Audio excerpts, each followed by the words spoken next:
paranormal experiences don't really work to a timescale, and therefore we invite you to listen to a dark minisode.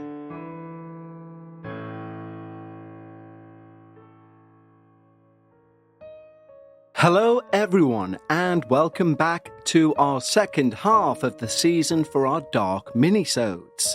First and foremost, a huge thank you to everyone who's listening right now. Don't forget to spread the word of the show as we now start asking for your experiences for season 20. And as ever, the email address is contact@thedarkparanormal.com. And of course, that same email address applies for any suggestions on changes or things you'd like to see with the show. I've said for a long time, this is literally your show, and therefore I'm merely the conduit between people's amazing experiences and those of us who believe in these paranormal dark things.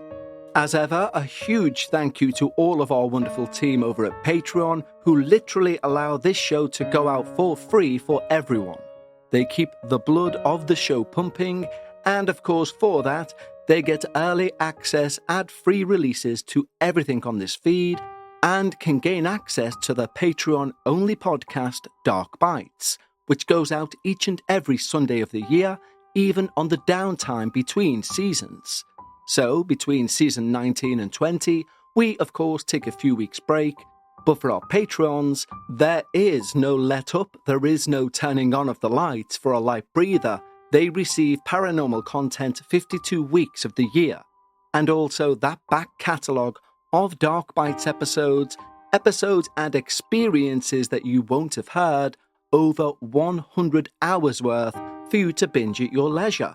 And if that sounds like your thing, head over to the greatest community, I believe, to do with the paranormal anywhere, our Patreon team, by going over to patreon.com/thedarkparanormal. Now, today we have an experience the likes of which we very rarely have covered in over 190 shows. Because some experiences, they refuse to be labelled. Not quite dreams, not quite real, but they leave behind physical bruises, shadows, and, the thing I like the most, questions that either can't be answered or don't go away. So in today's experience, we explore what happens when curiosity about the unknown turns personal. When horror creeps in not from outside, but seemingly from the inside out. It's about the line between your imagination and actual hauntings, and how for some, that line isn't just blurry, it completely vanishes. Whether you believe in spirits or the power of the mind, this one will leave you unsettled. We've spoken before about tulpas. The idea that if enough people, or even one person, if they're strong enough mentally, focus on an individual spirit being created, they can create this spirit seemingly from the ether. We in the West first heard about tulpas from a lady named Alexandra David Neal, who spent 14 years in Tibet learning about the magic that the Tibetans around her were using. One of those pieces of magic that they were using was a thing which they called a sprulpa, S-P-R-U-L-P-A. In Tibetan language, it literally, or doesn't literally, but nearly translates as to make phantoms, or as a noun, an illusionary man. Having spent 14 years watching how they'd done this practice, she decided she would try and make her own tulpa. So she visualized a jolly monk, isolated herself, and performed the rituals and techniques required to create this tulpa. A short, fat, jolly monk, innocent and helpful. Well, it worked. And this monk would assist with things like packing up tents, And although nobody else could see this Tulpa, she could feel him around, and she still needed to constantly fixate on his being for him to be around. Until the day came she realized she didn't think of him that much, but he was still there. She would feel his robe pass her arm. Worryingly, as this illusion started to act on its own and become almost sentient, it also became more visual. The features that she had envisioned for the monk started to change. He became no longer fat. He was lean, mean, and, to quote, started becoming more troublesome and bold. She realized she was losing control. She realized she was losing control of her own imagined monk. One day, a herdsman brought some butter to her, and he saw the Tulpa in the tent. He just thought it was a llama visiting. But that was the turning point for Alexander David Neal. This out-of-control Tulpa was starting to be real to other people. So she decided this experiment needed to close. Although the effort to dissolve and get rid of the Tulpa was much, much harder than its creation. It was the fact she had to dismantle her own belief in its existence, and ended up taking around 6 months to fully dissipate this now malevolent spectre. Now, I'm usually not one for trigger warnings on paranormal stories, and the reason being is they're designed to give you a jump scare, if they're done right. Yes, if there is abuse or anything along those lines mentioned, I will.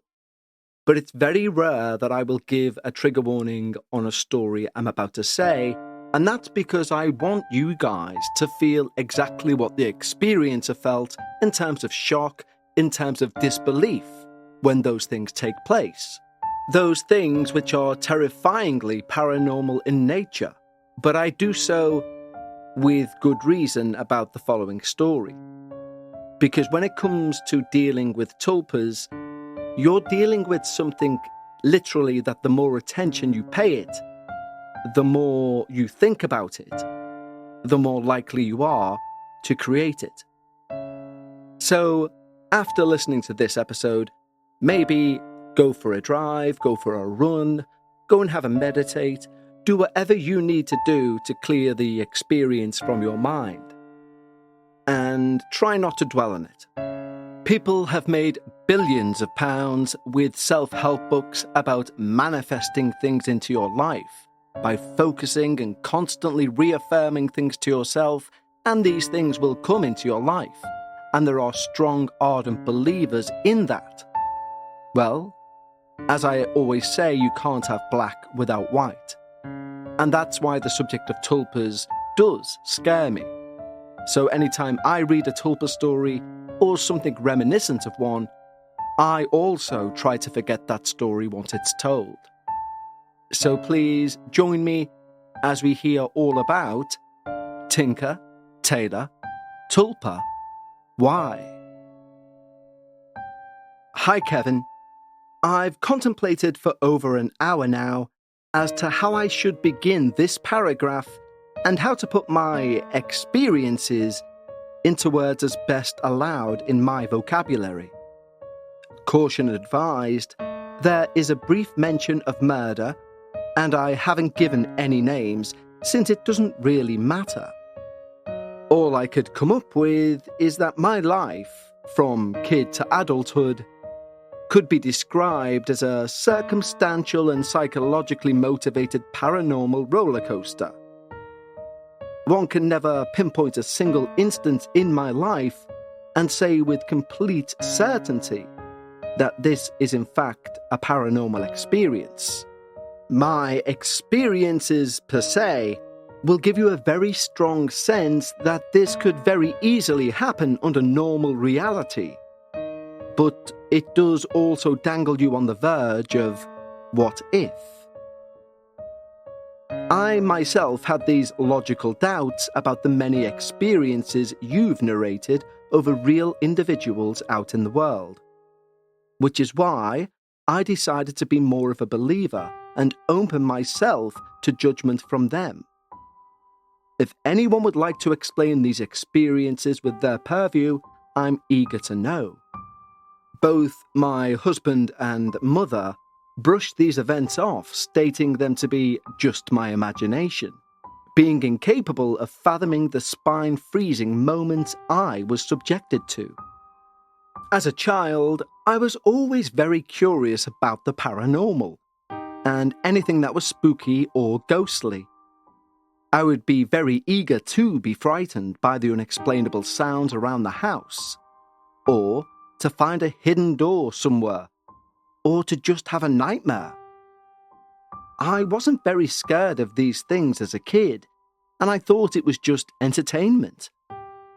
I would dig up articles on haunted bungalows, reel about real-life hauntings, and watch spooky videos on YouTube. This would go on for 3 to 4 days, around which the paranormal events would start to occur. And my mother would scold me to stop watching these videos. This cycle continued till I was around 8 years old. The events that occurred were dreams of my mother hanging dead from a window, or scenes of my home fallen into rubble, or animals torn apart. These were repetitive dreams I used to get all the time, and as time passed, I turned myself to expect them whenever I dug deep about the paranormal. In 10th standard, I started to experience sleep paralysis. Initially, I was petrified. But as I kept researching the phenomena, I began developing coping mechanisms for it. So much so, I could identify I was having an episode and therefore could remove myself from the situation peacefully. This, however, took a turn for the worse when my interest in the paranormal was reignited in 12th standard.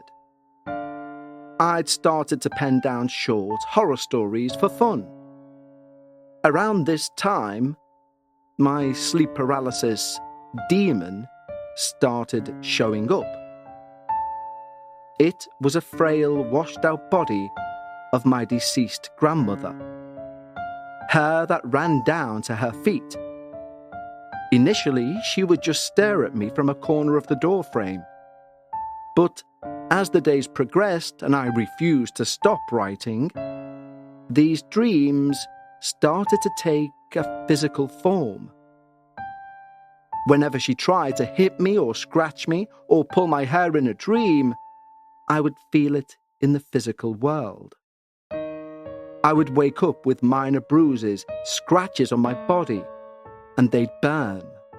If this twisted version of my grandmother yanked at my hair, I would wake feeling physical pain on my scalp from where she had pulled it.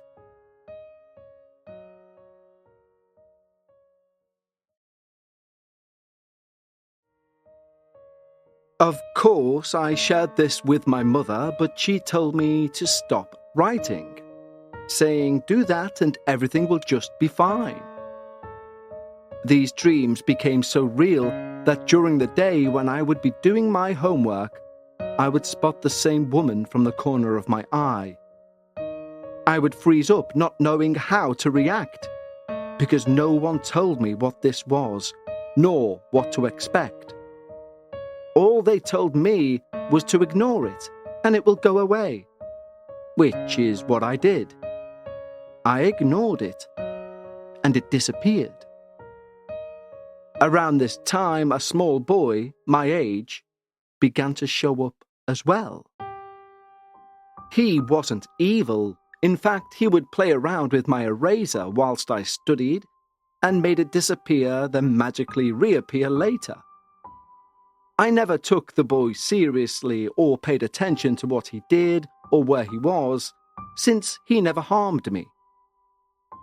Then came a point wherein the hair pulling and the scratching started to happen whilst I was awake. It was this point I decided to stop writing. I'd penned 11 stories by then, with the dreams to one day publish. But I thought that might make things worse. One of my friends had told me that I was inviting evil when I bury myself in evil thoughts for stories, which unfortunately cannot be validated. Astonishingly, 1 month after I stopped writing, my sleep paralysis vanished, my dreams stopped, there were no more good or bad dreams. The peace remained for several years as long as I didn't give evil space in my life. Recently, I started watching a series called Evil, which portrays a skeptic psychologist, a priest in training and a techie handyman who investigate and solve murders that could have a possible possession. And they try to arrive at a practical or logical explanation until something supernatural is confirmed. Yes, this show does have a spooky factor, but since it was actively trying to show that there's always a logical explanation, I thought it would not trigger anything in me. Mind you, I would be alone at night, since my husband works the night shift. Within 2 weeks of watching this series, my sleep paralysis was back. Moreover, I would actively hear my second bedroom door bang shut every night after I latched it. The wardrobes in the house are wooden wall fitted with magnetic closes, which makes them snap in place with a thud sound. Once, as I was sitting on the bed with my back facing the wardrobe, one of these doors snapped shut with force. I froze and every little hair strand on my body stood up. I waited to hear more, but there was utter silence. Being nighttime, the sound echoed throughout the house. The door was kept wide open so it couldn't have shut on its own. Another time, a photo frame kept on a high shelf plunged itself a couple of centimeters vertically into the air and then dropped flat to the ground. This particularly gripped my soul since it was a childhood photo of me. And if it had just fallen down, well, the distance it covered from the wall would not be practical. It was as if it was pushed from someone behind the photograph and in front of the wall. Another instance being the AC remote falling from the corner of the bed. A short distance, of course, but it made 5 tapping sounds on the ground before it landed. This wasn't possible as the land was carpeted. It should have been muted. Eventually, I had to stop watching the series since the later episodes were not available in our country. These occurrences also came to a halt. We've moved from that residence now, and I haven't experienced anything yet. This really does make me wonder if this is all in my head. But if it is, how do you explain the physical pain inflicted and the scars? How do I explain any of this and not sound simply crazy? Why am I the only one seeing things and having to face all these sounds, but they never happen when someone else is there with me? Am I delusional? Is something wrong with me mentally? Am I doing this to myself unconsciously? I have a theory that the mind tells you what you want to hear or see, almost like a confirmation bias. Is this that? Or is something really going on? Help me out if you or anyone listening can. And I really need to thank you, Kevin.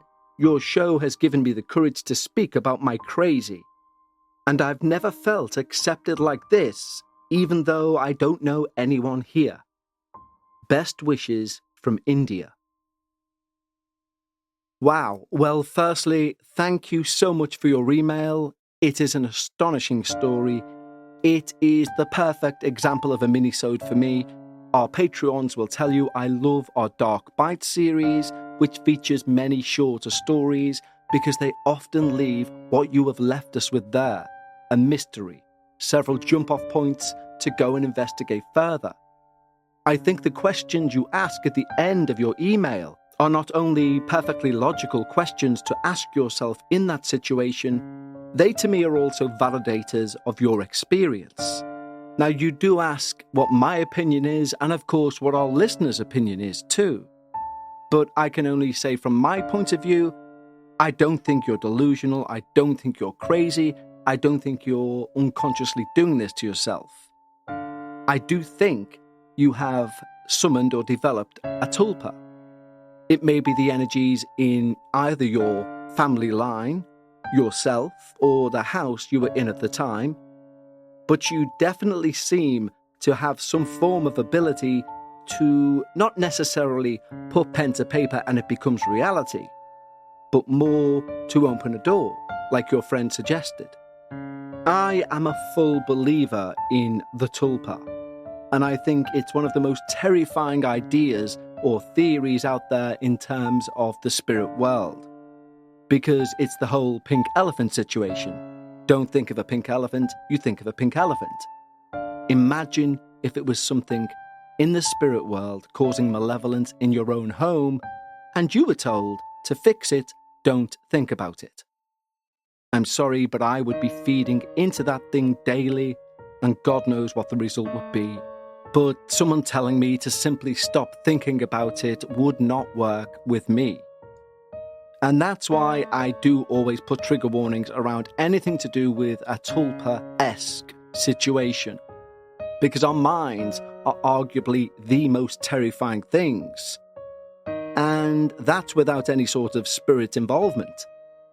If you do add the possibility your mind is capable of creating a malevolent spirit if you give it enough attention, this is the point where I say, try not to give that too much thought, go for a run, a jog, and don't dwell on these things.